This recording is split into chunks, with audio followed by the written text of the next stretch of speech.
말도 안 되는 일이 벌어졌습니다. 한국을 저급한 모방국가라 폄하하던 영국 BBC 간판 특파원이 단 한 달 만에 180도 태도를 바꿨습니다. 전쟁 후 GDP 69달러에서 세계 10위 경제대국으로 성장한 한국의 무엇이 20년 경력 베테랑 기자의 마음을 귀흔든 것일까요? 저는 BBC의 베테랑 국제부 특파원 에밀리 해밍턴입니다.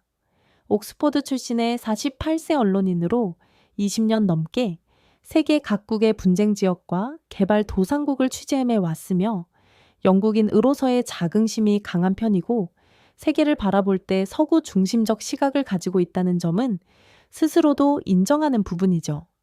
특히 아시아 국가들에 대해서는 서구 문명을 모방하는 후발주자라는 편견을 가지고 있었으며 최근 영국에서 K-팝과 한국 드라마가 젊은이들 사이에서 폭발적 인기를 끌고 있는 현상이 위화했어요. 표면적으로는 객관적 분석을 표방했지만 솔직히 말하자면 한국 문화의 한계를 드러내고 영국 문화의 우수성을 간접적으로 확인받고 싶은 마음이 컸으며 마이클은 젊은 PT 소피를 저와 함께 보내기로 했는데 그녀는 열렬한 K-팝 팬이었고 처음에는 다갑지 않았지만 다양한 시각이 필요하다는 생각에 수긍했습니다. 취재 임무는 한 달 완전히 객관적인 시각으로 한국 문화의 실체를 파헤치는 것이 목표였으나 그때까지만 해도 몰랐던 것은 이 취재가 제 인생을 완전히 바꿔놓게 될 것이라는 사실이었습니다. 취재 준비를 위해 한국에 관한 자료를 수집하기 시작했으며 제 눈에 들어온 것은 주로 한국의 극심한 교육 경쟁, 과도한 성형 문화, 높은 자살률 같은 부정적인 면모였고 이런 자료들을 모을수록 한국 문화의 인기는 화려한 포장에 불과하다는 선입견은 더욱 강화되었습니다.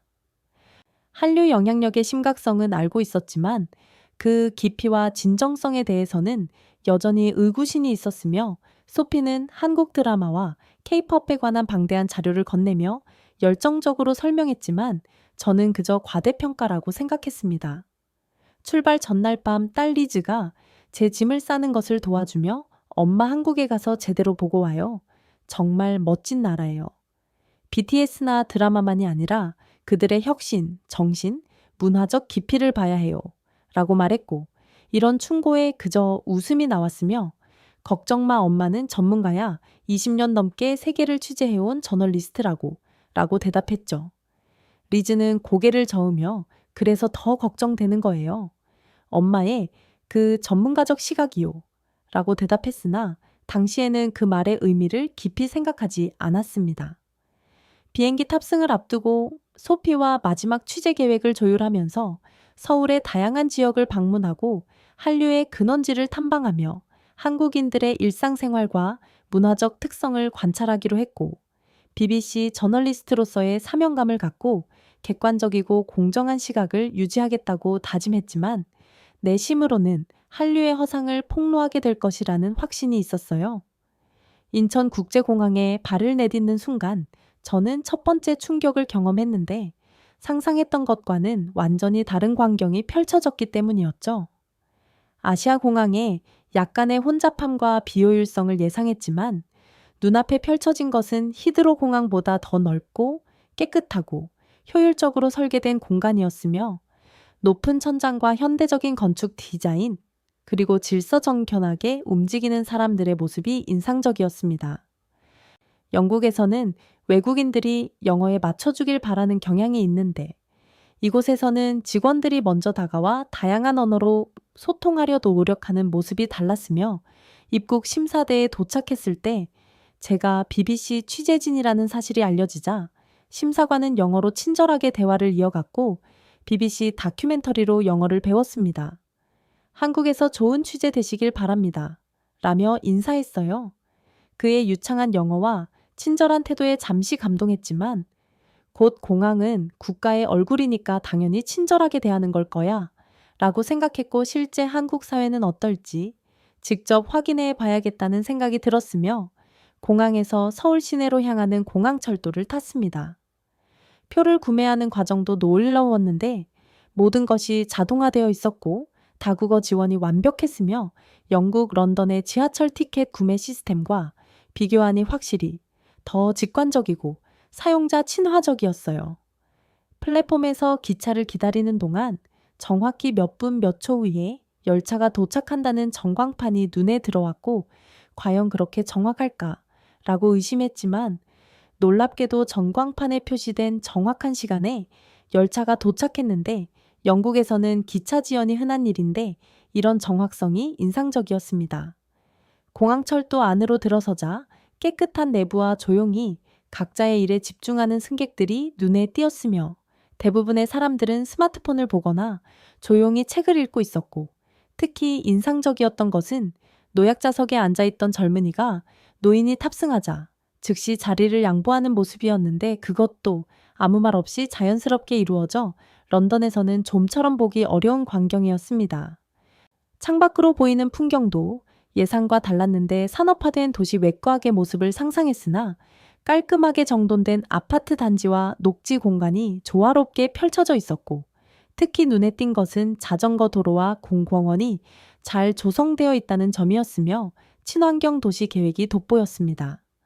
서울로 향하는 동안 제 머릿속은 혼란스러웠는데, 인천공항에서 본 모습들은 제가 기대했던 모강하는 나라의 이미지와는 거리가 멀었고, 오히려 어떤 면에서는 영국보다 더 발전된 모습을 보이고 있었기 때문이었죠.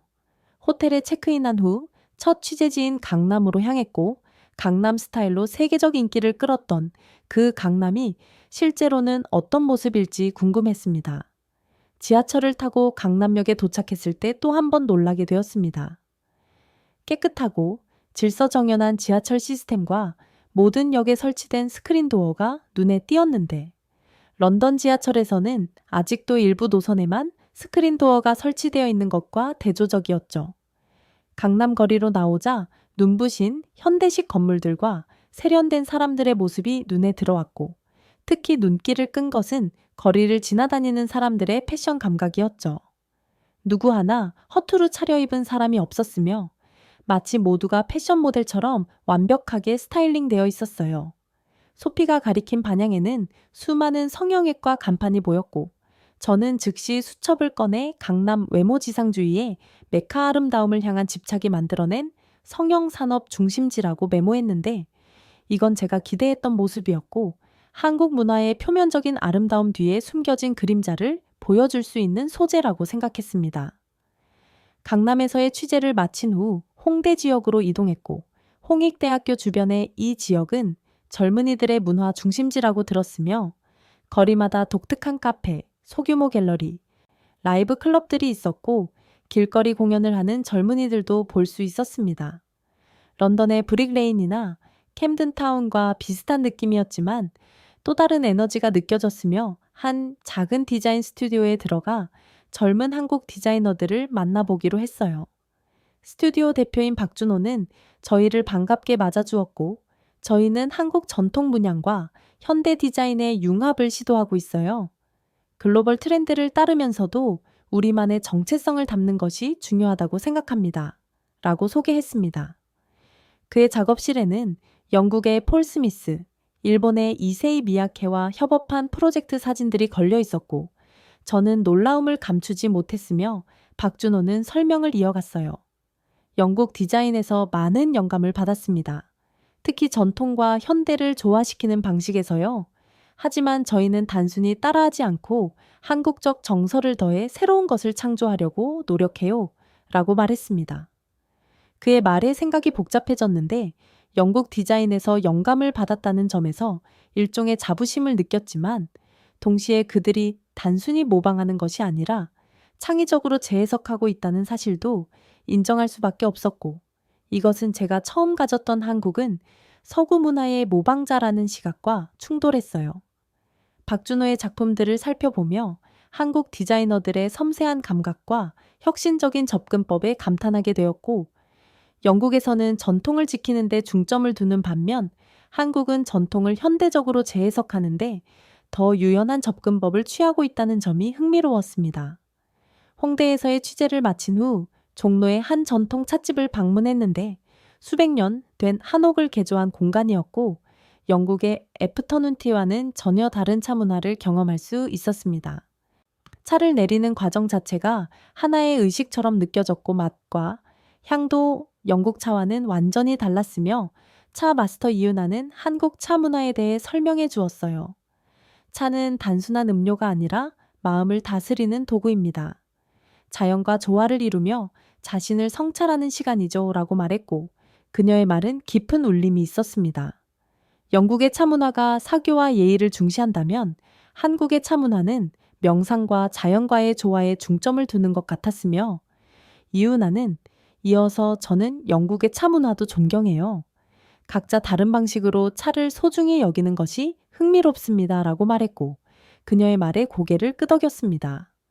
서로 다른 문화가 상호 존중하며 배울 점을 찾는 모습이 인상적이었고 찻집 한쪽에는 조선시대부터 이어져 온 다구들이 전시되어 있었는데 수백 년의 역사를 간직한 도자기들이 현대적인 공간과 어우러져 있는 모습이 아름다웠습니다. 이윤아는 제게 영국식 홍차와 한국 전통차를 비교해 볼 수 있는 기회를 마련해 주었고 같은 차시피라도 추출 방식과 마시는 문화에 따라 이렇게 다른 경험이 될 수 있다는 점이 흥미로웠으며 이런 문화적 비교를 통해 한국 문화에 대한 이해가 조금씩 깊어지고 있다는 느낌이 들었어요.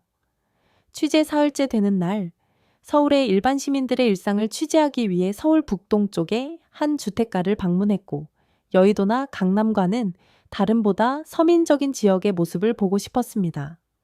날씨 예보에서는 맑다고 했지만 갑자기 하늘이 어두워지더니 비가 쏟아지기 시작했고 우산을 준비하지 않은 저희는 허둥지둥 근처 카페로 피했는데 비를 피해 카페에 들어가는 과정에서 실수로 카메라 가방을 떨어뜨리는 바람에 고가의 BBC 장비가 비에 젖고 말았어요.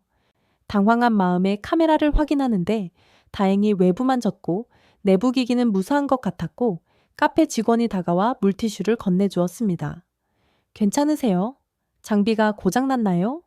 라고 물었고 그런데 카페에 앉아 있는데 갑자기 한 중년 남성이 다가왔어요. 그는 자신을 박상현이라고 소개하며 카메라 수리 전문가라고 했고 우연히 저희가 떨어뜨린 카메라를 봤다면서 도움을 주겠다고 자청했습니다. 처음에는 경계했는데 낯선 나라에서 모르는 사람에게 값비싼 장비를 맡긴다는 것이 불안했기 때문이었고 그러나 박상현은 자신의 명함을 건네며 근처에 있는 자신의 가게로 가서 무료로 점검해 주겠다고 했어요. 소피가 제게 눈짓을 했고 한번 믿어볼까요? 라고 말했습니다. 박상현의 가게는 작은 전자제품 수리점이었는데 오래된 가게였지만 정돈된 느낌이었고 벽에는 각종 인증서와 감사장들이 걸려 있었으며 그는 전문적인 솜씨로 카메라를 분해하더니 습기를 제거하고 각 부품을 점검했고 약 30분 후 카메라는 완벽하게 작동하는 상태로 돌아왔어요. 얼마를 드려야 할까요? 라고 지갑을 꺼내며 물었는데 박상현은 손사래를 치며 거절했고 돈은 받지 않겠습니다. 외국에서 온 손님이 불편한 경험을 하지 않았으면 해서요? 라고 말했습니다. 그의 갑작스러운 호의에 당황했는데 영국에서라면 상당한 수리비를 요구했을 상황이었지만 그는 끝까지 거절했어요. 하지만 귀중한 시간을 내주셨는데요. 적어도 수고비라도 라고 했지만 계속 거절하자 박상현은 웃으며 대신 차 한잔하고 가시죠. 오늘 점심시간이기도 하고요. 라고 제안했습니다. 그의 제안에 근처 식당으로 향했고 작은 가정식 식당이었는데 그는 주인과 아는 사이인 듯 했으며 저희에게 된장찌개와 여러 반찬이 나오는 한국 가정식을 주문해 주었어요.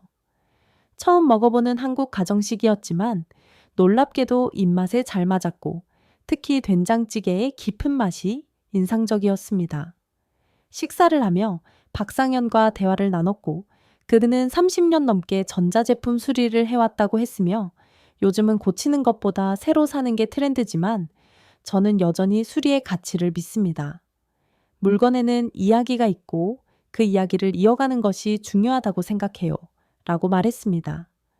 그의 말에 깊은 인상을 받았고 영국에서도 최근 수리하는 문화를 되살리자는 움직임이 있었지만 실제로 그렇게 사는 사람은 많지 않았기에 박상현에게서는 진정성이 느껴졌어요.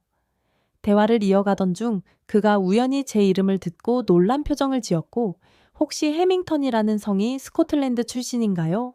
라고 물었으며 제가 그렇다고 하자 그는 흥분한 목소리로 말했어요. 제가 한국전쟁 참전용사들을 돕는 단체에서 활동하고 있는데 해밍턴이라는 영국군 장교가 있었어요. 혹시 친척 되시나요? 라고 물었습니다.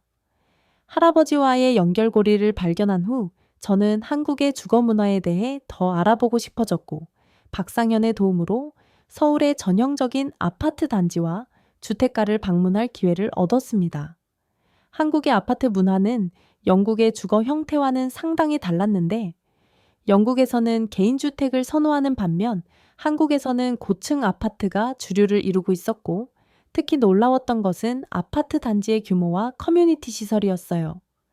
현관문은 비밀번호나 지문으로 열고 닫히며 실내 온도, 조명, 가전제품을 스마트폰으로 제어할 수 있었고 또 다른 놀라운 점은 거실과 주방의 개방적인 구조와 바닥 난방 시스템이었으며 영국의 라디에이터 난방과는 달리 바닥 전체에서 따뜻함이 올라오는 방식이 매우 효율적으로 느껴졌습니다. 아파트 단지 밖으로 나와 좀 더 전통적인 주택가도 방문했고 좁은 골목길을 따라 늘어선 한옥과 현대식 주택이 공존하는 모습이 흥미로웠어요.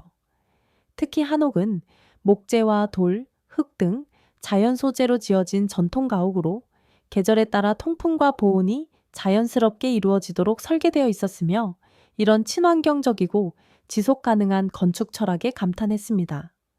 영국의 전통 가옥도 지역 특성과 기후에 맞게 설계되었지만 한국 전통 가옥만의 독특한 미학과 기능성이 인상적이었고 이날의 취재를 통해 주거 문화에서도 한국만의 독창성과 실용성을 발견할 수 있었어요.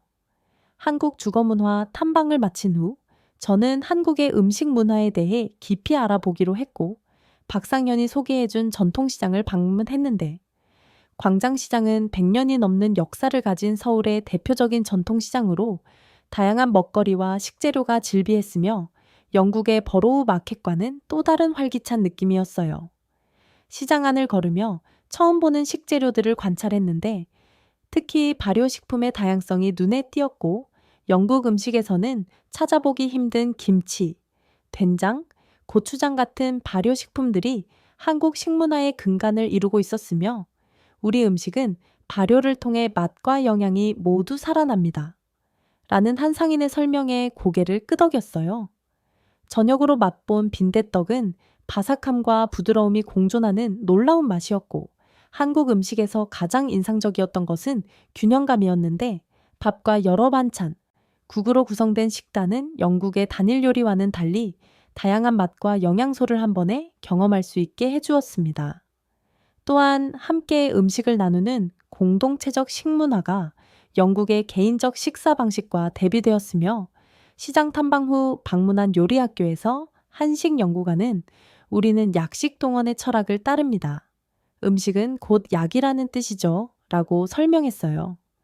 그곳에서 배운 장아찌 담그기와 전통차 우리기는 영국으로 돌아가서도 계속하고 싶은 활동이 되었고 한국 음식 문화에 대한 취재를 통해 문화의 정체성이 얼마나 깊이 음식과 연결되어 있는지 깨달았으며 영국의 전통 요리와 한식 모두 각자의 역사와 철학을 담고 있다는 공통점도 발견했습니다.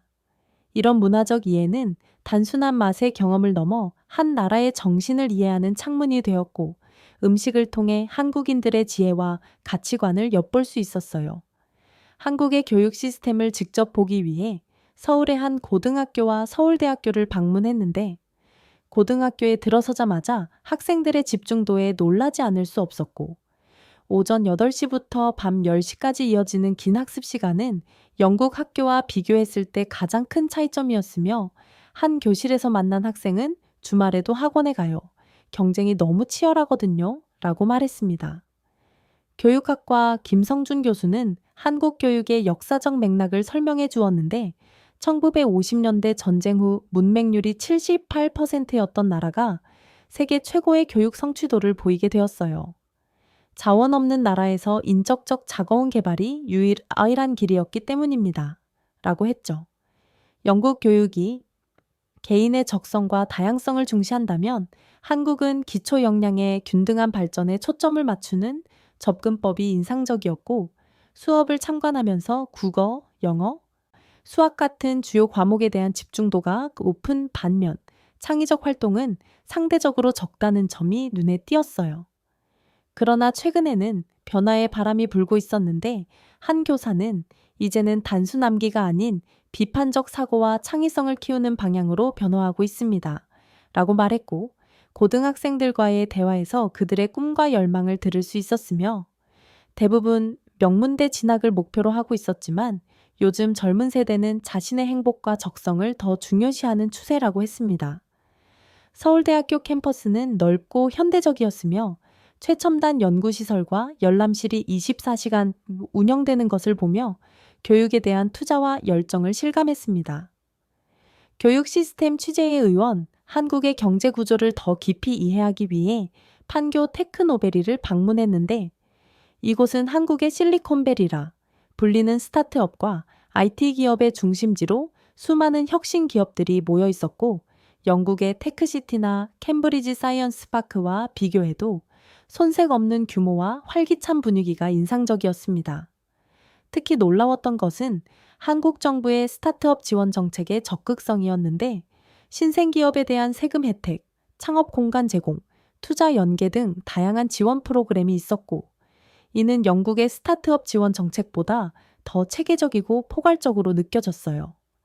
한 인공지능 스타트업의 CEO 정민호는 한국 스타트업 생태계의 변화에 대해 설명해 주었는데 과거 한국 경제는 삼성, 현대 같은 대기업 중심이었지만 지금은 혁신적인 스타트업들이 새로운 경제 동력이 되고 있어요. 특히 코로나19 이후 디지털 전환이 가속화되면서 테크 스타트업의 기회가 크게 확대되었습니다. 라고 했습니다. 그의 회사는 노인 건강 관리를 위한 AI 솔루션을 개발하고 있었는데 고령화 사회 문제를 기술로 해결하려는 시도가 인상적이었으며 또 다른 스타트업은 세계적으로 유명한 K-팝 콘텐츠를 활용한 교육 플랫폼을 개발하고 있었고 문화 콘텐츠와 기술을 융합한 이러한 접근법은 영국에서도 배울 점이 많아 보였어요. 테크노베린의 한 카페에서 만난 젊은 개발자들은 한국의 빠른 의사결정 문화가 스타트업 성장에 도움이 된다고 말했는데 영국이나 미국에 비해 한국은 의사결정과 실행이 빠른 편이에요. 빨리빨리 문화라고 하죠. 이게 때로는 단점일 수도 있지만 급변하는 기술 시장에서는 분명 경쟁력이 됩니다.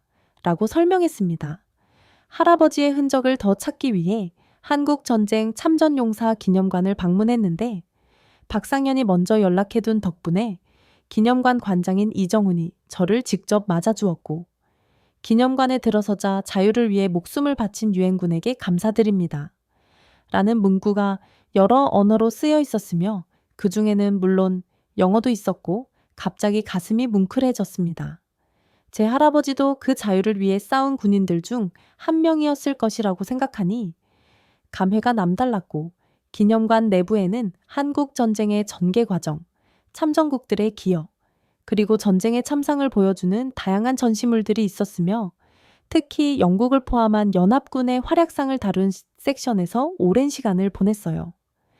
영국은 미국 다음으로 많은 병력을 파견한 나라였다는 사실을 처음 알게 되었고 이정우는 특별자료실로 저를 안내했는데 그곳에는 영국군 참전 기록이 정리되어 있었으며 놀랍게도 윌리엄 해밍턴 중위에 관한 기록도 있었습니다. 1951년 1월부터 1952년 7월까지 의무장교로 복무했다는 기록이었는데 할아버지는 영국 글로스터 연대 소속 의무장교였어요. 특히 민간인 구호 활동에 헌신했다고 기록되어 있습니다. 라는 이정훈의 설명을 들으며 가슴이 벅차올랐어요. 할아버지에 대한 이야기를 이렇게 먼 이국 땅에서 듣게 될 줄은 상상도 못했기 때문이었고 더 놀라운 것은 할아버지가 받은 감사장과 편지들이었는데 할아버지의 치료를 받았던 한국인 환자들이 보낸 손편지들이 보관되어 있었고 비록 언어는 달랐지만 그 마음은 고스란히 전해져 왔습니다.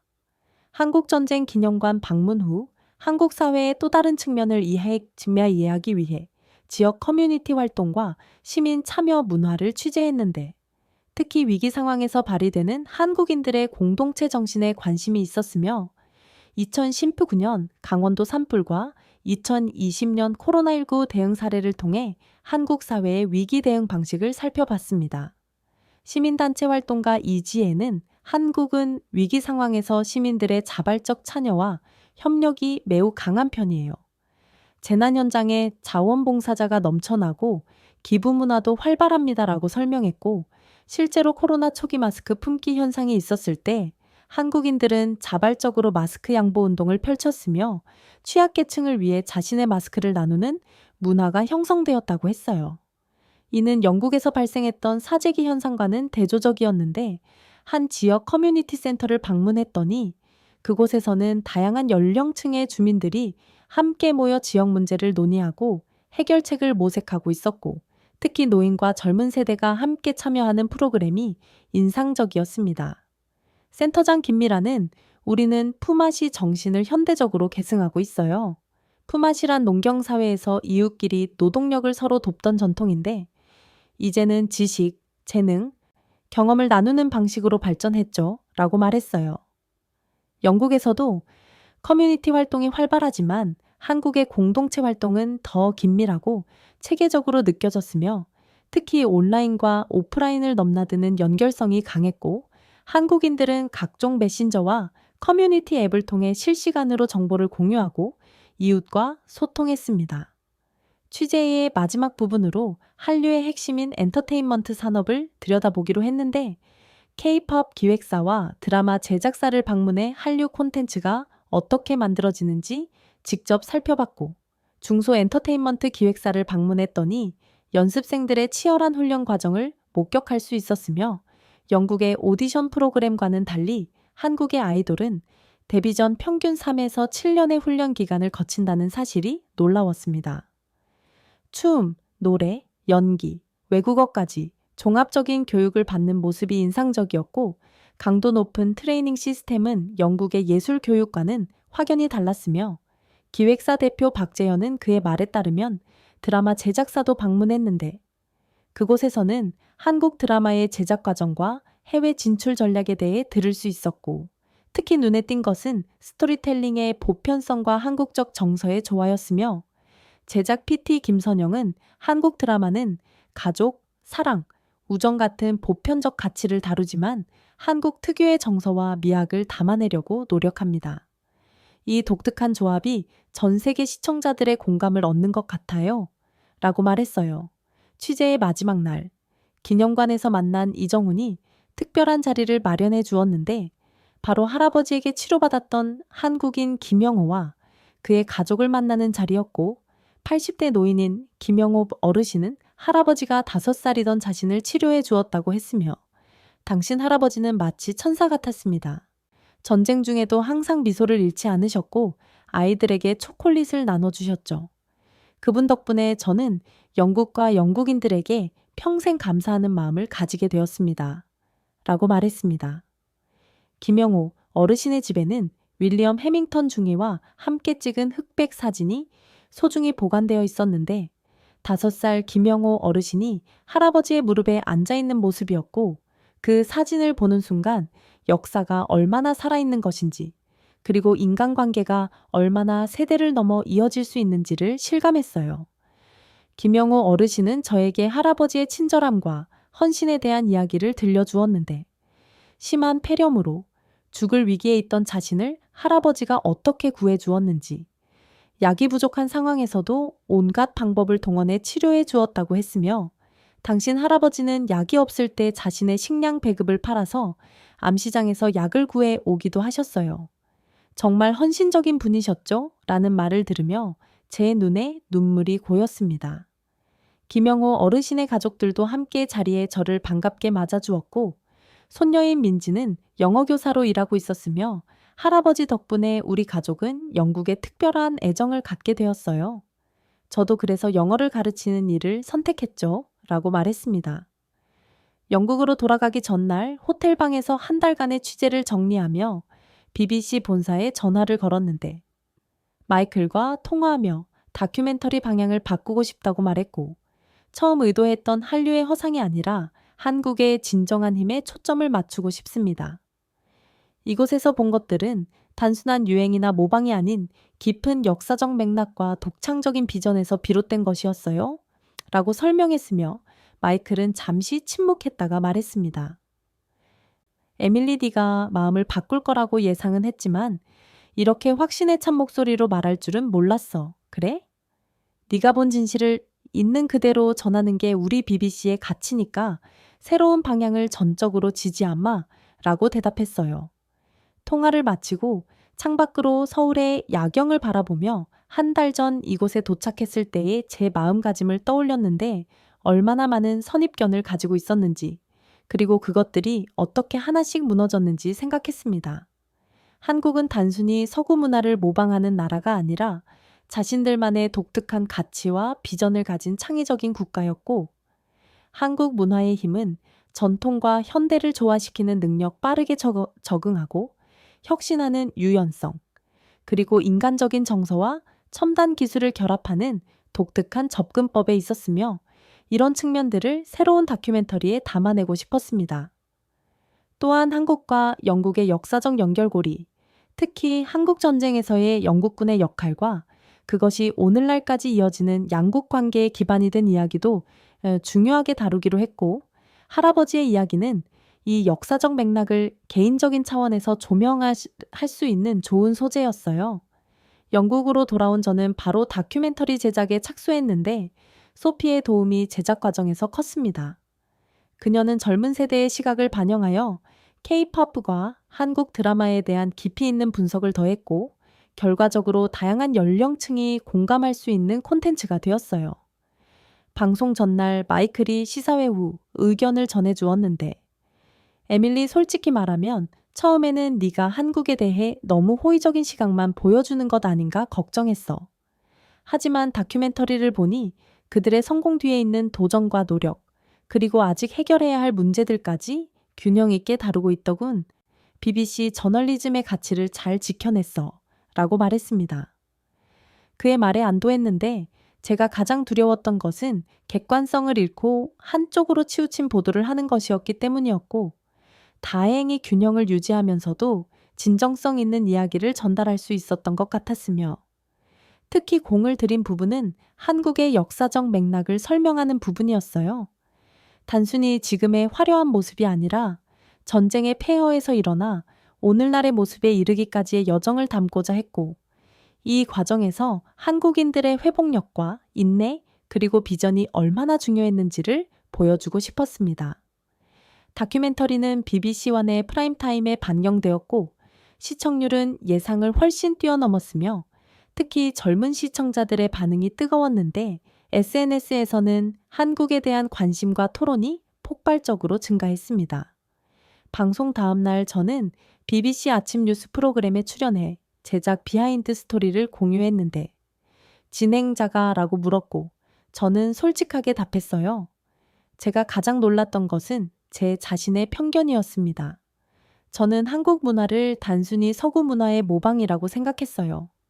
하지만 실제로 본 것은 전통과 혁신이 독특하게 융합된 창의적인 문화였고, 또한 한국인들의 회복력과 끊임없이 배우고 발전하려는 의지가 인상적이었습니다. 라고 말했죠. 진행자는 이어서 영국인들이 한국에 대해 가장 오해하고 있는 점은 무엇일까요? 라고 물었고, 저는 아마도 한국이 단순히 기술 제품과 K-팝만 있는 나라라고 생각하는 것일 겁니다. 실제 한국은 깊은 역사와 전통, 그리고 풍부한 문화적 다양성을 가진 나라예요. 그리고 무엇보다 영국과 한국은 우리가 생각했던 것보다 훨씬 더 깊은 역사적 유대를 가지고 있습니다. 한국전쟁에서 영국군의 희생이 오늘날 한국의 번영을 가능하게 했다는 사실을 많은 영국인들이 모르고 있어요. 라고 대답했습니다. 방송 이후 영국 한국대사관으로부터 감사편지를 받았는데, 대사는 한국에 대한 이해와 관심을 높이는 데 큰 기여를 했다며 저를 특별 리셉션에 초대했고, 그 자리에서 한국전 참전 영국 용사들과 그 가족들을 만나는 기회도 가졌어요. 특히 감동적이었던 순간은 한 노년의 참전 용사가 제게 다가와 나는 당신 할아버지와 같은 부대에 있었소. 윌리엄은 훌륭한 의사였고 많은 생명을 구했지. 당신이 그의 이야기를 세상에 알려줘서 고맙소. 라고 말했을 때였고, 그 순간 제 눈에 눈물이 고였습니다. 할아버지의 유산이 이렇게 살아있다는 사실이 너무나 감동적이었기 때문이었으며, 어쩌면 제가 만든 다큐멘터리도 양국 간의 이해를 높이는 작은 다리 역할을 했을지 모른다는 생각에 가슴이 뭉클했어요. 다큐멘터리는 국제적으로도 반향을 일으켰고, 여러 나라의 방송사에서 반경 요청이 왔으며, 특히 한국에서도 KBS가 더빙 버전을 제작해 방송했는데 한국 시청자들의 반응도 대체로 긍정적이었습니다. 그들은 외국인의 시각에서 바라본 자신들의 모습에 새로운 통찰을 얻었다고 평가했고, 오늘날 저는 영국과 한국의 문화 교류를 촉진하는 재단의 이사로 활동하고 있으며 양국의 예술가, 학자, 기업가들이 서로 배우고 협력할 수 있는 플랫폼을 만드는 일을 하고 있습니다. 네, 오늘 이야기는 여기까지입니다. 영국 방송국에서 한국에 대한 다큐멘터리 촬영을 위해 한국을 방문했었군요. 한국에는 지금 촬영하고 취재하신 이야기보다 더 많은 이야기들이 담겨 있는데 다음에 또 한번 오셔서 촬영하셨으면 좋겠네요. 자, 그럼 오늘 이야기 어떻게 들으셨나요? 사연이 좋으셨다면 구독과 좋아요 부탁드립니다. 그럼 지금까지 사연을 전해드린 여우튜브2 한마루였습니다. 더 좋은 이야기로 다시 찾아오겠습니다. 감사합니다.